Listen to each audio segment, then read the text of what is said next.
The Raiders are officially eliminated from the playoffs, but they didn't go down without a fight. Welcome inside Fox 5 Sports. Kevin Boyner alongside Vince Sapienza from inside Allegiant Stadium, where the Raiders lost in overtime to the 49ers in a wildly exciting game with a lot of storylines. The postseason hopes are done just days after Derek Carr is benched and sent home. Many were wondering, what would Jarrett Stidham look like? I think he came away impressed, at least for the Raider Nation, but in the end, it's the first set of double-digit losses in a season since 2018.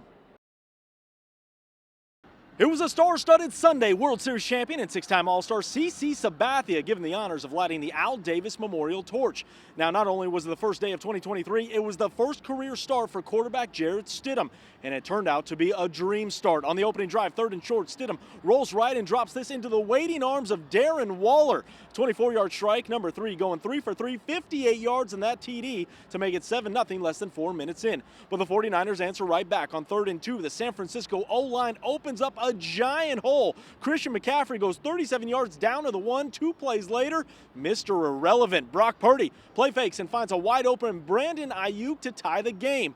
Very next possession, Stidham drops, stops, and delivers a dart over the middle for Davante Adams. That's a gain of 27. Raiders get down to the 1 before the drive stalls. 10-7 Vegas after 1. Jump to the second, where San Francisco reminds the Raiders you can't bring field goals to a touchdown fight. Inside the 5, Purdy gives his team their first lead of the game, hitting George Kittle in the back corner of the end zone, make it 14-10. The Silver and Black go right back down the field, but on 4th and inches from the 2, Josh Jacobs gets stuffed at the line of scrimmage, and the Raiders come up empty in the red zone. Fast forward, 10 seconds left in the half. Stidham puts it up, and check out the toe drag swag. Davante Adams making the catch, gets the feet down. Raiders take a 3-point lead into the half.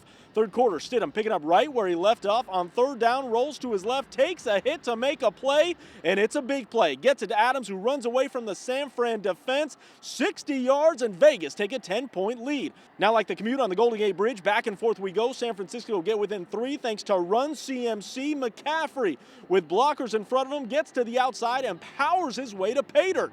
Fast forward, under 3 to play, tied at 27. The 49ers doing what they do best, the ground game. Jordan Mason willing his way from 14 yards out, and the Roadies up 34-27. But here comes Stidham, heaving it deep to Davante Adams, who somehow makes an incredible catch. And then after a defensive pass interference call, Raiders get to the 1. Josh Jacobs getting the call. He walks in to tie the game.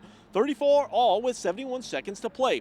Now, Robbie Gould would have a chance to win it in regulation, but he misses the 41-yarder. We go to overtime, and in the extra frame, Raiders win the toss. But on the first pass, Stidham gets hit as he throws. It's picked off. Tashawn Gibson Jr. takes it all the way back inside the red zone, and from there, Gould would not miss again. A chance at redemption. He converts, and the Raiders are officially eliminated from the postseason. 37-34, your final. So another tough loss for the Silver and Black in a season that they have been filled with. Obviously, there's no moral victories in the National Football League, but it feels like the Raiders in Vegas, this was a little easier to stomach. Yeah, there was a silver lining to all this, and that's because the offense performed so well, and Jarrett Stidham performed very well against the NFL's top-ranked defense. Did they want to get the win? Obviously. But the fact that they performed certainly is something that stood out and something that they can build on moving forward. After the game, Stidham and others talked about how they were trying to get things going offensively. Football is the ultimate team sport, and that's why we play, is to play for the guys in the locker room, each and every week. And that, like I said, that's just the joy of getting to play this game. He had a solid performance, I think, for his first start. I'm sure he'd be the first one to tell you that the turnovers you want back. There was definitely, obviously, some other things involved in those turnovers. But I thought, leading our team, his energy, his communication, I thought we had good rhythm. Played an amazing game today, so we, he apologized when we brought the team up for not being able to finish it out, and I think every single person on the team said, man, get out of here with that. You balled out and you did your thing. We got to find a way to help him and protect a little longer, catch a few more balls, and get a couple more first downs, a few more points, and it could have been a dream situation for him too. He balled, man. I mean, he was calm and collected in the huddle. He was, talking to the guys. You couldn't tell that. He was a backup for real. So he balled. He did his thing. So the Raiders, as we said, are officially out of the playoff picture. They will have one game left in this season next Sunday at Allegiant Stadium against Kansas City. And the players say this is not going to be a week where they're just going to roll over and go through the motions.